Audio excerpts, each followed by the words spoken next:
Happy Pongal. இந்த வருஷம் நான் எப்படி பொங்கல் வச்சேன் அப்படிங்கறத உங்களுக்கு காமிக்கிறேன், வாங்க பார்க்கலாம். பொங்கலோ பொங்கலோ பொங்கல், பொங்கலோ பொங்கல், பொங்கலோ. யூஸ்வலாகவே இந்த மாதிரி ட்ரெடிஷ்னலாக ஒரு அந்த அடுப்பில் தான் நான் வந்து பொங்கல் வைப்பேன். ஸோ இந்த வெங்கல பானையில் அடுப்பில் நான் வந்து பொங்கல் வச்சிட்ருக்கேன். பயங்கர பிஸியான டே இன்னைக்கு, பயங்கர பிஸியான டே, பொங்கல் டே.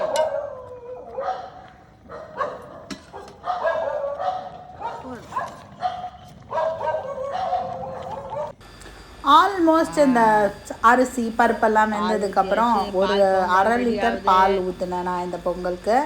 ஸோ நல்லா பால் போட்ட பொங்கல் வந்து ரொம்ப டேஸ்ட்டாக இருக்கும். அதுவும் வந்து நம்ம அடுப்பில் வேறு பொங்கல் வச்சுட்ருக்கோம். வெங்காய பானை அந்த ஹீட் நல்லா டிஸ்ட்ரிபியூட் கரெக்டாக இருக்கும். ஸோ பால் போட்டு கொஞ்சம் நேரம் கழித்து வெல்லமும் போட்டாச்சு.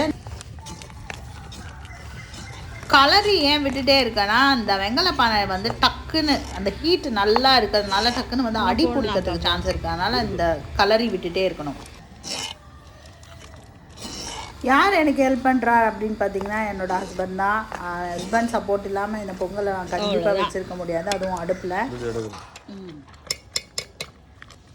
பொங்கல் முடிஞ்சிடுச்சு. பயங்கர அந்த வெங்கல பானையை பொறுத்த வரைக்கும் செம்ம ஹெவியாக இருக்கும்.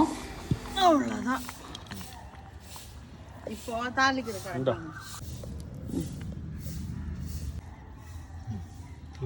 இப்போ அடுத்த ஸ்டேஜுக்கு வந்துட்டோம். ஸோ நம்மளோட பொங்கல் ரெடி ஆயிடுச்சு. ஸோ இது வந்து ட்ரெடிஷ்னலாக அந்த அடுப்பில் பண்ணதுனால இங்கேயே நான் வந்து அந்த தாளிக்கிறதையும் ரெடி பண்ணிட்டேன். ஸோ இங்கேயே அப்படியே முந்திரி திராட்சை எல்லாத்தையும் போட்டு தாளித்து இறக்கிட்டோன்னா சூப்பரான பொங்கல் ரெடி.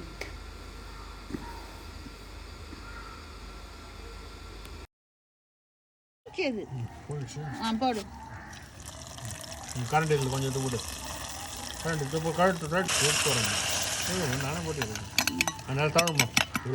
இப்போ உங்களுக்கு ஒரு ஐடியா கிடச்சிருக்கும் அடுப்பில் வெங்கல பானையில் எப்படி பொங்கல் வைக்கிறதுன்னு. அடுப்பில் நான் வச்ச பொங்கலை பார்த்துருப்பீங்க, செம்ம டேஸ்ட்டாக இருந்தது. ஸோ நீங்களும் ட்ரை பண்ணி பாருங்கள். ட்ரெடிஷ்னலாக நம்ம மறக்க வேணாம். Be happy, make others happy. வாழ்க வளமுடன்.